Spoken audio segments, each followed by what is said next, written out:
Alors je viens vous parler de démocratie, mais de la vraie, celle qui n'existe pas du tout, et celle qui, je crois, serait capable de nous sortir du pétrin. Je suis prof à Marseille et en 2005, j'ai commencé à exister. Je me suis réveillé politiquement à l'occasion d'un débat public en France, où on nous consultait sur une prétendue constitution et en la lisant, je me suis mis en colère, j'ai trouvé que c'était dangereux. J'ai écrit un texte d'une dizaine de pages, plus de 10 pages de notes, et je l'ai publié sur mon site. J'ai envoyé ça à mes contacts, 3 fois rien, une bouteille à la mer. Et puis, il s'est passé quelque chose qui a transformé ma vie. Les gens s'en sont emparés, ça correspondait à quelque chose qui leur manquait. Et je passais des nuits, pendant des mois, j'ai passé des nuits à essayer de répondre à ces gens-là, surtout d'ailleurs ceux qui ne m'aimaient pas, en essayant de leur prouver qu'ils avaient tort, qu'ils se trompaient. Et progressivement, donc là, il y a les journaux qui s'en sont emparés, les télés, les radios, tous ces gens-là sont passés à la maison.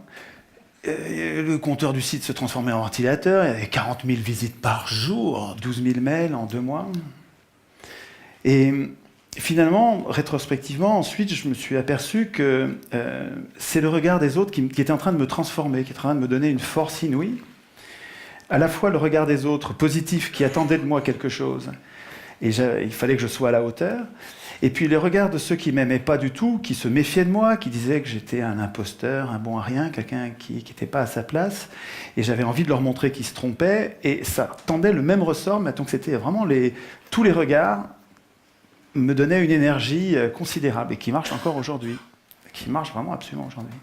Et j'ai découvert que c'est une vieille affaire, que les Athéniens appelaient ça la vergogne. Et je trouve que c'est un concept très intéressant et essentiel. Pour les Athéniens, le bon citoyen donnait de l'importance au regard des autres. Ça le poussait à la vertu. Quand les autres comptaient sur lui et le récompensaient de leur regard, ça lui donnait l'intention d'être vertueux.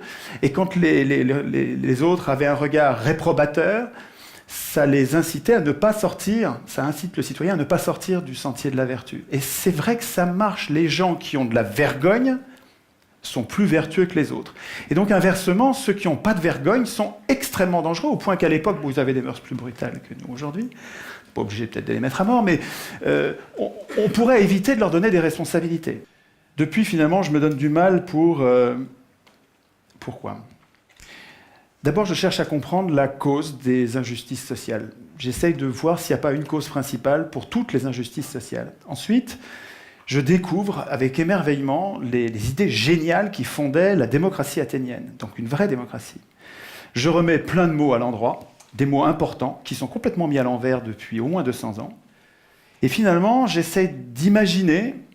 Alors, c'est un chantier. Je n'ai pas une vérité révélée. Je construis un objet, là. J'essaye de rendre robuste une idée. Je cherche à penser des institutions, de bonnes institutions, qui nous protégeraient tous contre les abus de pouvoir. Je compte sur de bonnes institutions pour nous pousser à la vertu. Je ne compte pas sur des citoyens vertueux. Je ne crois pas à ça. Je pense que nous avons tous en nous-mêmes du bon et du mauvais. Par contre, de bonnes institutions pourrait nous pousser à la vertu, ou, comme c'est le cas aujourd'hui, nous laisse dériver complètement en dehors de l'intérêt général et du bien commun.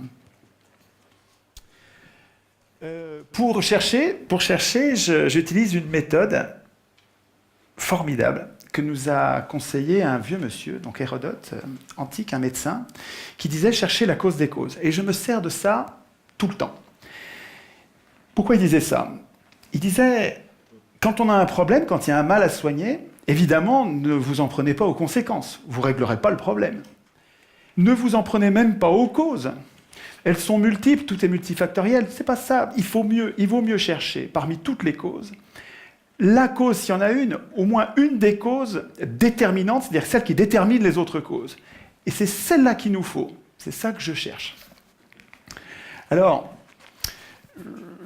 je partage avec tous les copains résistants, je rencontre, depuis que je fais de la politique, je rencontre plein de gens qui résistent depuis toujours, et je partage avec eux, évidemment, toutes ces luttes, et j'ai fait un schéma pour vous montrer la variété des sujets sur lesquels les gens résistent. Et donc j'ai fait ça sous forme d'arbre, et l'arbre montre, enfin, ça permet de montrer que je m'étonne que tous ces résistants s'en prennent à des choses importantes, mais qui ne sont que des conséquences.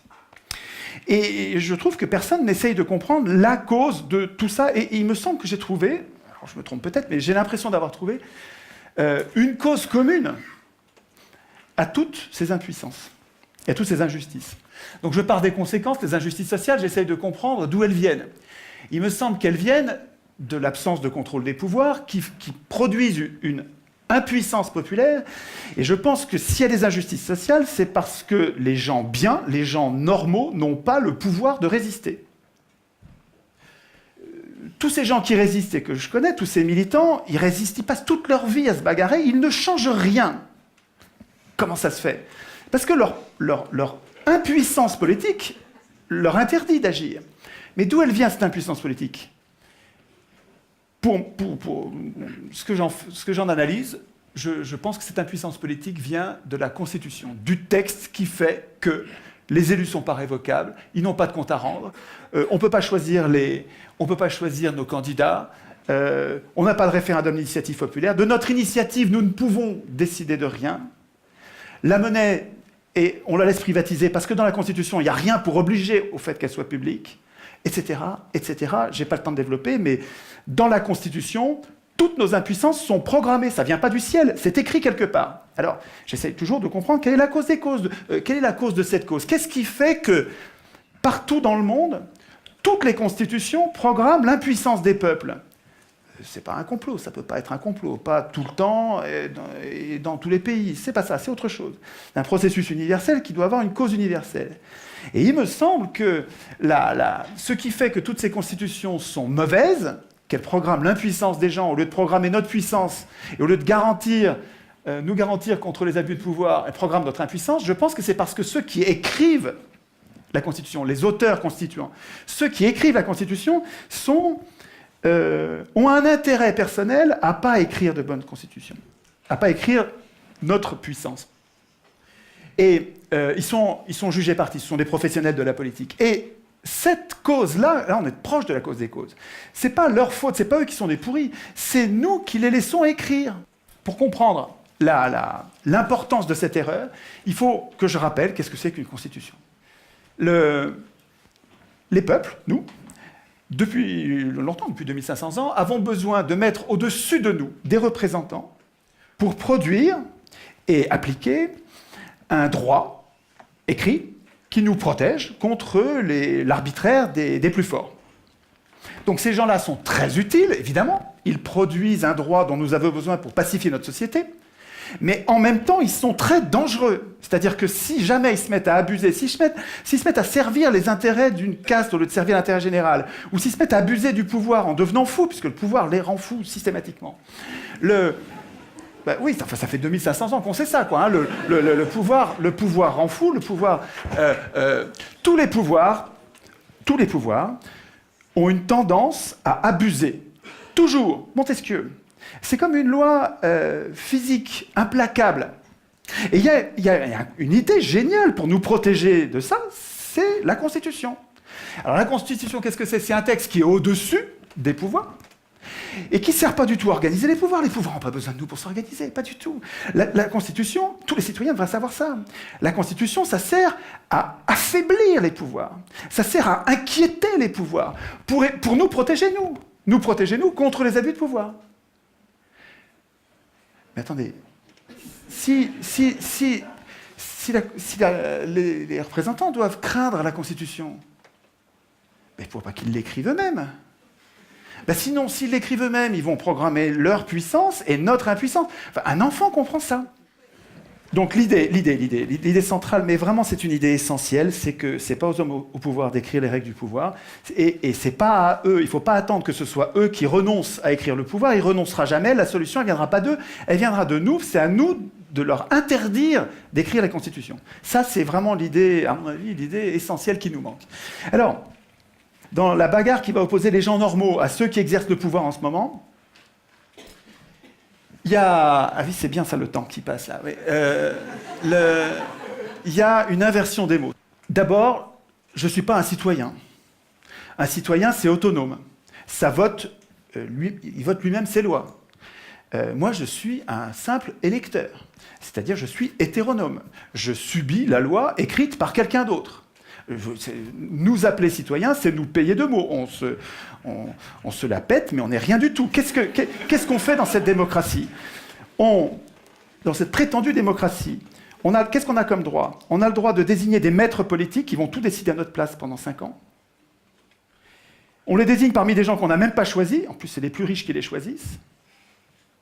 Et quand dans le cas éventuel où ils nous trahissent au dernier degré, on n'a pas le moindre moyen de résister. Alors c'est vrai qu'on a la liberté d'expression, mais absolument sans aucune force contraignante. C'est-à-dire qu'on a le droit de blablater, si ça n'a pas d'effet, on a le droit. Dès que ça change quelque chose, c'est un massacre. Et nous appelons ça démocratie. C'est notre faute. Nous devrions faire la grève de ces momentaires. Nous devrions refuser d'appeler démocratie ce qui est son strict contraire.